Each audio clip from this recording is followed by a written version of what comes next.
Philippine authorities step up security for the first family following threats made by Vice President Sara Duterte.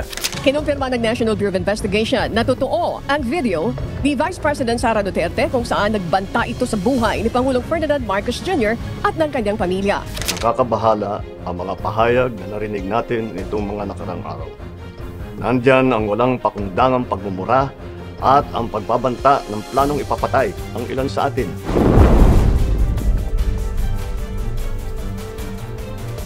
Kapag ang kapalaran ng isang tao, lalo na ang isang lider, ay nakasalalay sa kanyang pananampalataya, gaano kaya kalayo ang kanyang mararating? Sa gitna ng banta, intriga at kontrobersya, si Pangulong Ferdinand Marcos Jr. ay patuloy na nilalaban ang bawat buhos. Ngunit paano kung ang kanyang kaligtasan ay hindi dahil sa kanyang sariling lakas, kundi dahil sa kapangyarihan ng panalangin ng sambayan ng Pilipino? Hindi mo akalain na sa simpleng akto ng panalangin ay nakasalalay ang tagumpay ng isang bansa. Pero bago natin lubos na maintindihan ito, hayaan mong dalhin kita sa isang kwento ng pananampalataya, himala at inspirasyon. Isang kwento kung saan si Pangulong Marcos ay naging simbolo ng pananalig sa ating Panginoong Diyos.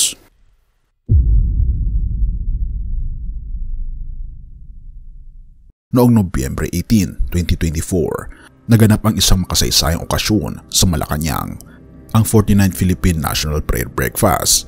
Hindi ito isang ordinaryong pagtitipon. Sa araw na iyon, nagtitipon ang mga lider mula sa gobyerno, negosyo at pananampalataya upang ipanalangin ang kapakanan ng bansa at ng lider nito. Sa gitna ng seremonya, makikita si Pangulong Ferdinand Marcos Jr. nakayuko habang ang mga obispo, pastor at iba pang mga lider ng rehiyon ay sabay-sabay na nagdasal para sa kanyang kaligtasan. Isang napakagandang eksena na tila ipinapaalala sa atin na sarap ng anumang banta, ang panalangin ang unang sandata na dapat nating hawakan. Ang Philippine National Breakfast na nagsimula noong 1975 ay inspirasyon mula sa National Prayer Breakfast sa Estados Unidos. Layunin nitong tipunin ang mga lider ng bansa upang magkaisa sa panalangin at pananampalataya. Sa higit na 49 na taon, ang okasyon na ito ay naging isang sagisag ng pagkakaisa at pagtitiwala sa ating Panginoong Diyos. Pero ang tanong, sapat ba ang panalangin upang maprotektahan si Pangulong Bongbong Marcos Jr.?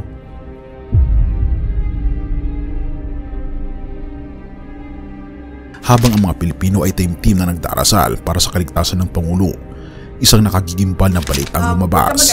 Si Vice President Sara Duterte sa isang panayam ay inamin na siya ay kumuha ng isang hitman upang patayin si Pangulong Marcos at ang kanyang asawa, ang Speaker ng House, kung sakaling may mangyaring masama sa kanya. Kung ako'y mamamatay, siguraduhin hindi sila makakaligtas, ika pa ni Duterte. Ang pahayag na ito ay nagdulot ng matinding kontrobersya, hindi lamang sa politika kundi sa buong sambayanan. Ano ang ibig sabihin nito? Ito ba ay bahagi ng mas malalim na kaguluhan sa likod ng gobyerno? Ngunit sa kabila ng lahat ng ito, si Pangulong Marcos ay nananatiling matatag. Tila ba nakabalot ng isang hindi maipaliwanag ng proteksyon? Ang sagot, ang kapangyarihan ng panalangin ba ito?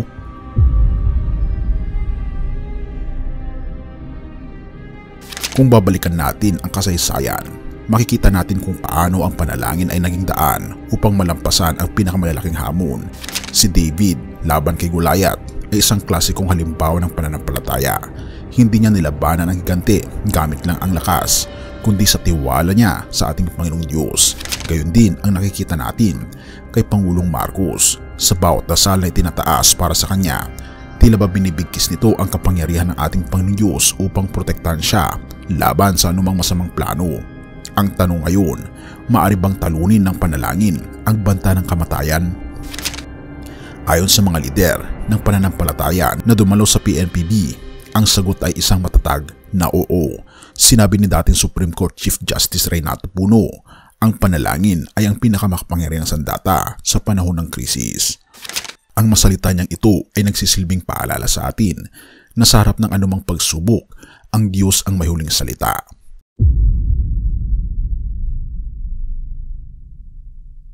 Hindi lamang ito ang unang pagkakataon na ginamit ang panalangin bilang sandata.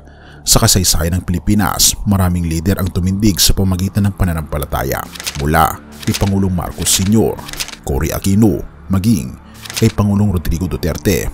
Nananalangin sa gitna ng pandemya, malinaw na ang panalangin ay bahagi ng ating pambansang kasaysayan. Ngunit ang tanong, ano ang pagkakaiba nito ngayon? Bakit tila mas malakas ang panalangin para sa ating Pangulong Marcos? Ang sagot ay nasa pagkakaisa ng mga Pilipino. Sa panahon ngayon kung saan ang bansa ay naharap sa mga hamon ng politika, ekonomiya at pandaigdigang relasyon, ang pananalig ng sambayanan ang nagiging lakas ng ating lider.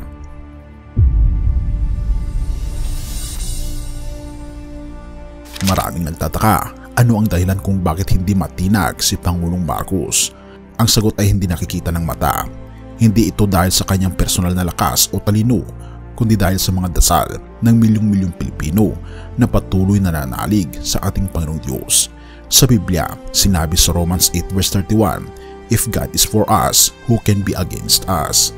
Ang talatang ito ang sumasalamin sa kwento ni Pangulong Marcos na sa bawat dasal na itinataas para sa kanya, tila ba naging kalasag ito ng laban sa mga bala ng intriga at banta ng kamatayan.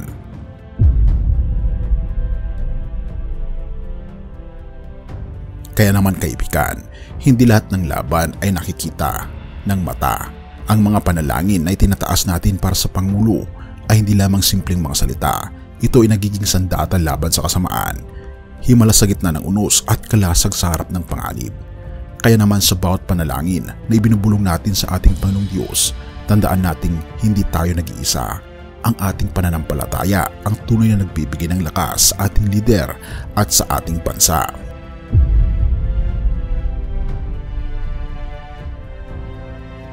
Isaiah 54 verse 17, "No weapon forged against you will prevail, and you will refute every tongue that accuses you.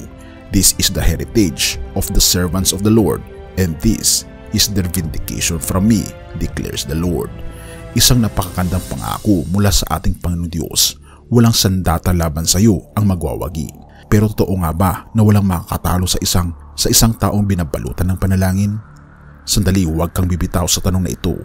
Dahil ang sagot ay hindi ito simple. Ngunit tiyak na mapapatigil ka kapag nalaman mo ang sikreto. Sa bawat banta kay Pangulong Ferdinand Marcos Jr., gaya ng kontrobersyal na revelasyon mula kay Vice President Sara Duterte, paano niya nalalampasan ang lahat ng ito? Isang simpleng sagot, ang panalangin. Ito ang sagot na marahil narinig mo na, ngunit alam mo bang higit pa sa inaakala natin ang kapangyarihan nito?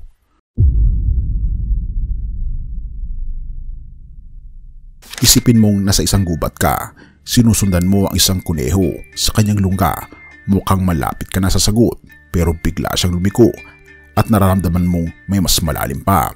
Ganun ang misteryo ng panalangin. Hindi lang ito basta isang salita o ritual. Ito ay isang kalasag na paulit-ulit mong mararamdaman ang bisa, lalo na kung ikaw ay nananalig ng lubos sa ating Panginoong Diyos. Kung bakit ganun na lang ang lakas ng panalangin, balikan natin ang Isaiah 54 verse 17. Hindi ba't sinabi dito na walang sandatang magwawagi laban sa mga lingkod ng ating Panginoong Diyos? Kaya't kahit ano pa ang plano ng tao kay Pangulong Marcos, mga intriga, banta ng kamatayan, o mas malalim pang sabuatan, ang ating Panginoong Diyos ang may huling salita. Pero teka, paano natin masusukat ang bisa nito? Huwag kang bibitaw dahil may mas malalim pa tayong matutuklasan.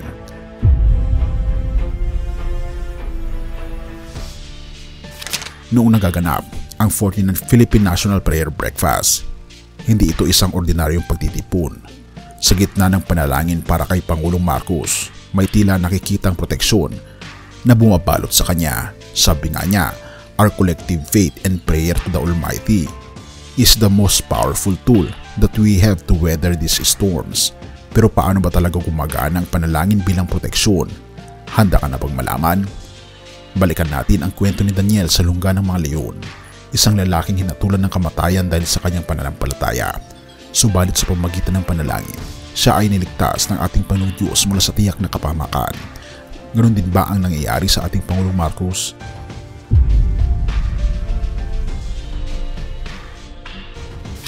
Sa gitna ng modernong mundo, tila nawawala ang halaga ng panalangin. Marami ang mas naniniwala sa pera, impluensya at kapangyarihan. Ngunit kung titingnan natin ang kasaysayan, ang pinakamalalaking tagumpay ng sangkatauhan ay nag-ugat sa pananampalataya. Ang panalangin ang nagligtas sa marami sa panahon ng digmaan, ng mga sakuna at ng personal na laban. Kung ito'y gumana noon, bakit hindi ngayon? Bumalik tayo sa tanong, bakit hindi mamamatay si Pangulong Marcos sa kabila ng mga banta? Simple lang, ang kalasag ng panalangin ay buhay na buhay. At tulad ng rabbit loop na binabanggit natin kanina, habang lalong iniisip natin ang kapangyarihan ng ating Panginoong Diyos, lalong lumalalim ang ating pagkaunawa kung bakit hindi basta-basta magtatagumpay ang kasamaan.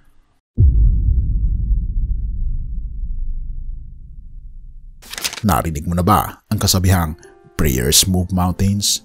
Sa kaso ni Pangulong Marcos, tila hindi lang isang bundok ang gumalaw, kundi ang buong langit at lupa. Sa bawat dasal na itinataas ng mga Pilipino, hindi lang ito nagiging paderang proteksyon, nagiging paalala ito na ang ating Panginoong Diyos ang tunay na may kontrol sa lahat.